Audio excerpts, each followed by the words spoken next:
नमस्कार, मैं हूं अमित सिंह और आप देख रहे हैं नेक्स्ट इन महाराष्ट्र, एक विशेष बुलेटिन जो आपके लिए देश की आर्थिक राजधानी से जुड़ी सभी ताजा खबरें लेकर आता है। आइए नजर डालते हैं इस हफ्ते महाराष्ट्र की बड़ी सुर्खियों पर।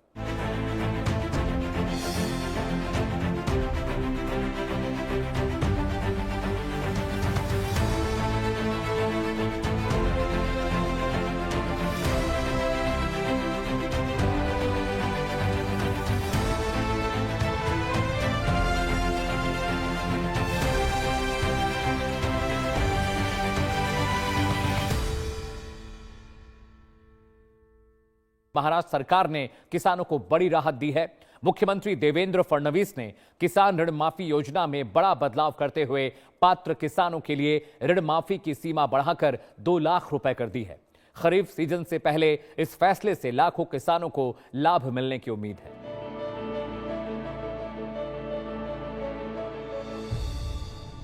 महाराष्ट्र विधानसभा में एक महत्वपूर्ण घोषणा करते हुए मुख्यमंत्री देवेंद्र फडणवीस ने पुण्य श्लोक अहिल्या देवी होलकर शेतकरी कर्ज मुक्ति योजना के अंतर्गत पहले लागू 50,000 रुपए की सीमा को समाप्त कर दिया है। अब पात्र किसानों को 2 लाख रुपए तक की ऋण माफी प्रदान की जाएगी। साथ ही नियमित ऋण अदायगी की अनिवार्य शर्त भी समाप्त कर दी गई है। संशोधित योजना से राज्य के लगभग 56 लाख किसानों को लाभ मिलेगा। इस योजना पर राज्य सरकार लगभग 36,585 करोड़ रुपए व्यय करेगी। मुख्यमंत्री ने कहा कि जिन किसानों का बकाया ऋण 2 लाख रुपए से अधिक है, उन्हें भी 2 लाख रुपए तक की पूर्ण ऋण माफी का लाभ दिया जाएगा। प्राकृतिक आपदाओं से प्रभावित किसानों को अधिकतम सहायता उपलब्ध कराने के उद्देश्य से यह निर्णय लिया गया है। मुख्यमंत्री फडणवीस ने बताया कि राज्य सरकार कृषि क्षेत्र के सुदृढ़ीकरण के लिए प्रतिवर्ष लगभग 95,000 करोड़ रुपए व्यय कर रही है। इसमें किसानों को विद्युत सब्सिडी, कृषि उपज की खरीद तथा लंबित ड्रिप सिंचाई सब्सिडी का शीघ्र वितरण भी शामिल है। खरीफ सीजन से पूर्व लिया गया यह निर्णय किसानों के लिए एक महत्वपूर्ण राहत सिद्ध होगा।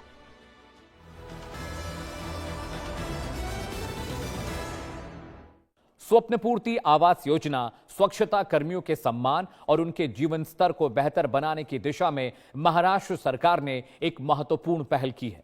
नागपुर में स्वप्न पूर्ति आवास परियोजना के तहत पात्र स्वच्छता कर्मियों को निःशुल्क आवास उपलब्ध कराए जाएंगे।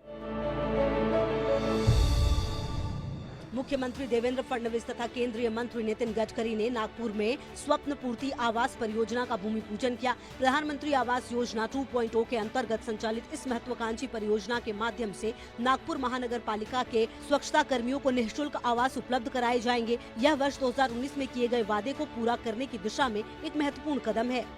महर्षि सुदर्शन वाल्मीकि वसाहत परियोजना का उद्देश्य स्वच्छता कर्मियों को सम्मानजनक एवं सुरक्षित आवास उपलब्ध कराना है। मुख्यमंत्री ने कहा कि राज्य के प्रत्येक पात्र स्वच्छता कर्मी को 300 वर्ग फुट का निःशुल्क आवास उपलब्ध कराया जाएगा। यह परियोजना न केवल स्वच्छता कर्मियों के आवास के सपने को साकार करेगी, बल्कि क्षेत्र में आधारभूत संरचना को भी सुदृढ़ बनाएगी। साथ ही राज्य सरकार ने संशोधित लाड पागे समिति के माध्यम से स्वच्छता कर्मियों के आश्रितों को रोजगार के अवसर उपलब्ध कराने का भी निर्णय लिया है। यह सम्मान विकास एवं समावेशी प्रगति की दिशा में एक महत्वपूर्ण पहल है।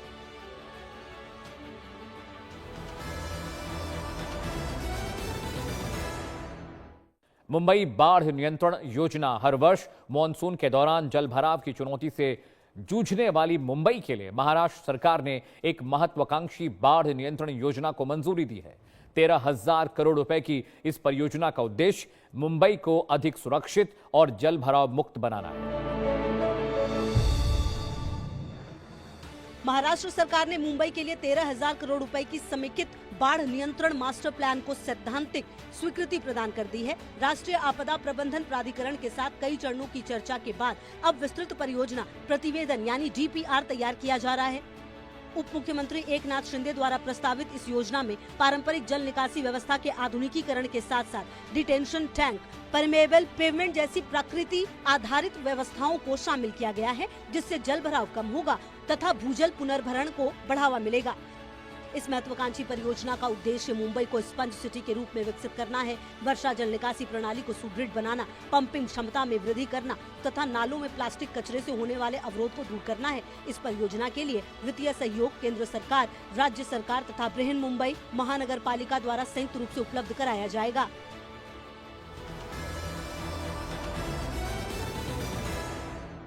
बोधगया दर्शन रेल यात्रा वरिष्ठ नागरिकों और श्रद्धालुओं की आस्था को नई ऊर्जा देने के उद्देश्य से महाराष्ट्र सरकार ने मुख्यमंत्री तीर्थ दर्शन योजना के अंतर्गत बोधगया दर्शन रेल यात्रा का शुभारंभ किया है। इस पहल के माध्यम से सैकड़ों श्रद्धालु पवित्र बोधगया की यात्रा पर रवाना हुए। मुख्यमंत्री फडणवीस ने नागपुर से मुख्यमंत्री तीर्थ दर्शन योजना के अंतर्गत बोधगया दर्शन रेल यात्रा को हरी झंडी दिखाकर रवाना किया। इस यात्रा में लगभग 800 श्रद्धालु, जिनमें अधिकांश वरिष्ठ नागरिक हैं, पवित्र बोधगया की यात्रा पर रवाना हुए। यह योजना विशेष रूप से उन वरिष्ठ नागरिकों एवं श्रद्धालुओं के लिए तैयार की गई है जो लंबे समय से तीर्थ स्थलों के दर्शन करना चाहते थे, लेकिन विभिन्न कारणों से ऐसा नहीं कर सके। मुख्यमंत्री ने सभी यात्रियों के लिए सुरक्षित, सुखद एवं मंगलमय यात्रा की शुभकामनाएं दी। मुख्यमंत्री तीर्थ दर्शन योजना के अंतर्गत यह पहल राज्य सरकार की नागरिकों, विशेषकर वरिष्ठ नागरिकों की आध्यात्मिक आकांक्षाओं को पूरा करने तथा धार्मिक पर्यटन को प्रोत्साहित करने की प्रतिबद्धता को दर्शाती है।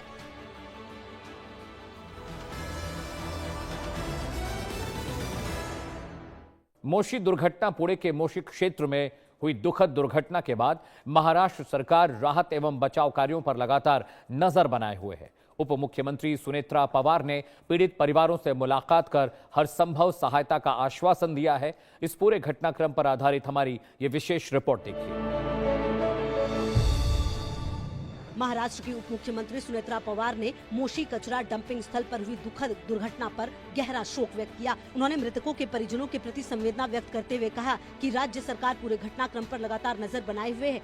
उप मुख्यमंत्री ने बताया कि दुर्घटना स्थल पर विषैली गैस एवं लगातार हो रही वर्षा के कारण राहत एवं बचाव कार्य में कठिनाइयों का सामना करना पड़ रहा है। उन्होंने कहा कि घटना वाले दिन ही सेना एवं एनडीआरएफ की टीमों को तैनात कर दिया गया था तथा वे स्वयं वीडियो कॉन्फ्रेंसिंग के माध्यम से राहत कार्यों की निरंतर समीक्षा कर रही हैं। पूरे मामले की जाँच जारी है। राज्य सरकार प्रभावित परिवारों को आर्थिक सहायता उपलब्ध करा रही है। शीघ्र ही एक उच्च स्तरीय समीक्षा बैठक आयोजित की जाएगी। इसमें पीड़ित परिवारों की सभी मांगों पर गंभीरता से विचार किया जाएगा। जांच रिपोर्ट के आधार पर दोषियों के विरुद्ध नियमानुसार कठोर कार्रवाई सुनिश्चित की जाएगी।